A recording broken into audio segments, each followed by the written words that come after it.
ಪರ್ಸ್ನಲ್ಲಿ ಅಪ್ಪಿತಪ್ಪಿಯೂ ಈ ವಸ್ತುಗಳನ್ನು ಇಟ್ಟುಕೊಳ್ಳಬೇಡಿ. 1 ರೂಪಾಯಿ ಸಹ ಉಳಿಯುವುದಿಲ್ಲ.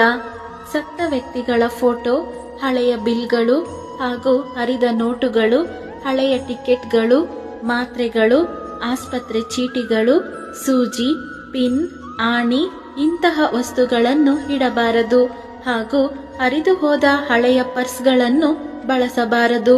ಶುಕ್ರವಾರದಂದು 6 ಹಸಿರು ಏಲಕ್ಕಿಯನ್ನು ತೆಗೆದುಕೊಳ್ಳಿ.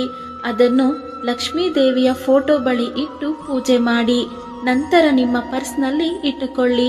ಇದರಿಂದ ಹಣದ ಖರ್ಚು ಕಡಿಮೆಯಾಗಿ ಹಣದ ಹರಿವು ಹೆಚ್ಚಾಗುತ್ತದೆ.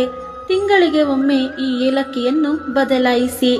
ಏಲಕ್ಕಿ ಸುವಾಸನೆ ಹೊರಟು ಹೋದ ನಂತರ ಅದನ್ನು ಯಾವುದಾದರೂ ಗಿಡದ ಬುಡದಲ್ಲಿ ಇಟ್ಟು ಬಿಡಿ.